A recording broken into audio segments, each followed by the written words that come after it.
મિત્રો ચારે બાજુથી જે ખેડૂત ભાઈઓ ટ્રેક્ટર લઈને આવે છે એ તમામ ખેડૂત ભાઈઓને વિનંતી છે કે શાંતિપુરા સર્કલ જ્યાં આપણે જોડાઈએ ત્યાં પહેલાં તો કાયદો અને વ્યવસ્થા જળવાઈ રહે એનું ખાસ ધ્યાન રાખીએ। શાંતિપુરા સર્કલ ખાતે જે કોઈ 4 વ્હીલ લઈને આવ્યા છે એ પણ હમણાં પોલીસ મિત્રોનો ફોન હતો કે આડેધડ પાર્કિંગ ના કરીએ અને વ્યવસ્થિત રીતે આપણી ટ્રેક્ટર યાત્રા પસાર થઈ શકે એવી રીતે આપણે એનું ખાસ કાળજી રાખીએ।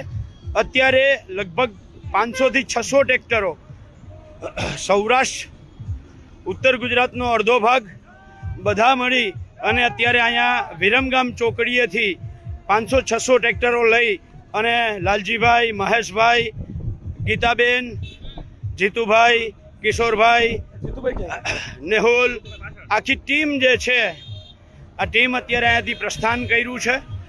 લગભગ 1 કલાકની અંદર શાંતિપુરા સર્કલે આ ટ્રેક્ટર યાત્રા પહોંચશે। જયેશભાઈ પટેલને આખી જે દક્ષિણ ગુજરાત અને મધ્ય ગુજરાતની આખી ટીમ છે એ લગભગ શાંતિપુરા સર્કલે પહોંચવા આવ્યા છે। એવી જ રીતે ઉત્તર ગુજરાત અને મધ્ય ગુજરાતનો અડધો ભાગ નરસિંહભાઈ દેસાઈ અને આખી ટીમ જે છે એ બાજુથી અમરાભાઈ ચૌધરી હોય, ભરતભાઈ કારાણ હોય, એ આખી ટીમ છે એ બાજુથી ટ્રેક્ટરો લઈ અને આવે છે। એટલે આપણે જે 1111નો આંકડો આપ્યો હતો એ 1111ની સામે કદાચ 2222 ટ્રેક્ટર થઈ ગયા છે। એટલે ગુજરાતના ખેડૂતોએ આ સરકારને એનો જે તાકાત દેખાડવાની હતી, ખેડૂતોની એકતા દેખાડવાની હતી, આ એકતા દેખાડવાનું કામ કર્યું છે। સરકારે તમામ પ્રયત્નો કર્યા છે।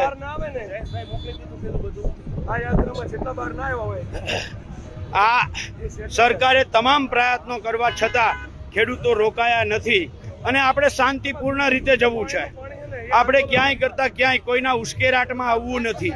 કોઈ કાંકરી ચાળો થાય નહીં એની આપણે બધાની જવાબદારી આવે છે। દરેક વ્યક્તિઓએ પોતાની જાત ઉપર સંયમ રાખવાની ખાસ જરૂર છે। એટલે બધાને વિનંતી છે કે શાંતિપૂર્ણ રીતે ગાંધી ચિંધ્યા માર્ગે સરકારને આપણે અલ્ટિમેટમ આપવા જઈએ છીએ।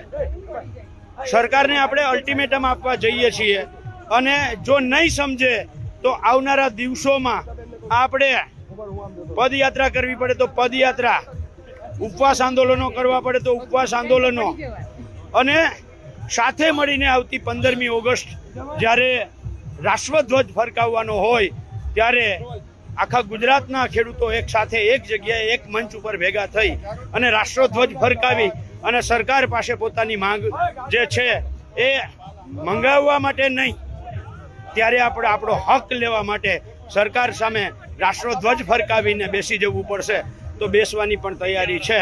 આ રાષ્ટ્રધ્વજ 15મી ઓગસ્ટનો બની શકે કે કચ્છના કોઈ ખેડૂતમાં હોય, ખેડૂતના ખેતરમાં હોય, મોરબીમાં કોઈ ખેડૂતના ખેતરમાં હોય અને ગાંધીનગરમાં વિધાનસભાની સામે પણ આ ખેડૂતો ભેગા થઈ અને રાષ્ટ્રધ્વજ ફરકાવશે અને ત્યારે સરકારને કહેશું કે તમારી તાકાત હોય એટલી લગાવી લ્યો।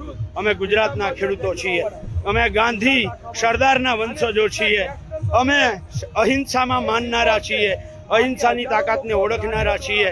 જો અહિંસાથી કાળા અંગ્રેજો અને ઈસ્ટ ઇન્ડિયા કંપની ભાગી જતી હોય, ધોરા અંગ્રેજો અને ઈસ્ટ ઇન્ડિયા કંપની ભાગી જતી હોય તો અત્યારે તો કાળા અંગ્રેજો અને વેસ્ટ ઇન્ડિયા કંપનીઓ છે એની સામે અમે તાકાતથી લડશું અને જીતશું, એમાં કોઈ શંકા નથી। પણ અમે કાયદો અને વ્યવસ્થા તોડવા નથી માંગતા। ગીતાબેન, આપ બધા જોઈ શકો છો જેવી રીતે ખૂબ મોટી સંખ્યામાં મહિલાઓ પણ જોડાઈ છે, દીકરીઓ પણ જોડાઈ છે। આ બસની અંદર ખૂબ મોટી સંખ્યામાં આ ખેડૂતો આ યાત્રામાં જોડાયા છે। સાચા દેશભક્ત જો ગણવા હોય તો આપણે ખેડૂતોને કહી શકાય કે જેને પરસેવો કરી અને દેશના તમામ લોકોના પેટનો ખાડો પૂરવા એના જો 32 ભાતના ભોજન જો એની થાળીમાં આવતા હોય ને તો આ બધા ખેડૂતો, ગુજરાતના ખેડૂતો આજે ગાંધીનગર કૂચ કરી રહ્યા છે અને સરકારને પોતાની તાકાત બતાવવા જઈ રહ્યા છે। સૌ પણ જ્યાં જ્યાં અમારા અવાજ પહોંચતો હોય ત્યાં બધા શાંતિપુરા ચોકડી પહોંચી જાય। તો મિત્રો બધા જ શાંતિપુરા સર્કલે ભેગા થઈ અને ત્યાંથી આગળ વધીશું અને જો સરકાર આપણને ક્યાંય રોકવાનો પ્રયત્ન કરે તો આપણે ખેડૂત છીએ, અઠે દ્વારકા કરી અને જ્યાં રોકે ત્યાં બેસી જઈશું. પણ સરકારને એટલું તો ચોક્કસ કહીએ છીએ કે સરકારે અલ્ટિમેટમ છે, અલ્ટિમેટમમાંથી અમે આંદોલન પર ન આવીએ એની ખાસ કાળજી રાખજો અને વહેલામાં વહેલી તકે અમારી જે માંગો છે એના ઉપર તાત્કાલિક નિર્ણય કરો એવી અમારી બધાયની, આખા ગુજરાતના ખેડૂતોની, ગુજરાત કિસાન સંઘર્ષ સમિતિ, ગુજરાત કિસાન કોંગ્રેસની બહુ સ્પષ્ટ માંગ છે. સરકાર વહેલામાં વહેલી આ બાબતે નિર્ણય કરે એવી અમારી અપેક્ષા. હું આટલા વર્ષથી જોઉં છું, જેટલી સરકાર આવી કોઈ દી ખેડૂતોને કે માલધારીઓને જમીન નથી આપી. વીજળી ખવાય નહીં, પૈસાના બેટકા ભરાય નહીં. આજે જે અનાજ મોંઘું છે કે જે દૂધમાં મિલાવટ છે એનું કારણ શું છે કે સરકાર ખેડૂતો અને માલધારીઓનું વિચારતી નથી. એના કારણે શહેરવાળાઓને ભેળસેળિયું ખાવું પડે છે. તો સરકાર ખાલી વેપારીઓને નહીં, માલધારીઓને અને ખેડૂતોને પણ જમીન આપે. એટલે જ કહીએ છીએ જો કિસાન બચશે તો દેશ બચશે. કિસાનથી મોટો દેશનો રક્ષક કોઈ નથી. જય જવાન, જય કિસાન. સત્યમભાઈ, અત્યારે હજારો ખેડૂતો નીકળી પડ્યા છે. પેટની અંદર સરકારના પેટને તાળા લાગી ગયા છે. પેલા પાણી નહોતું હલતું, હવે ગડબડાટી ઉમડી ગઈ છે. ખેડૂતોની એકતા જોઈ આ જ્વાળા છે, આ જ્વાળાની અંદર સરકાર ભસ્મભૂત થઈ જશે જો હજી નહીં સમજી તો. અત્યારે ખેડૂતો જાગી ગયા છે અને આખા ગુજરાતના ખેડૂતો સરકારની સામે લડવાના મૂડમાં છે.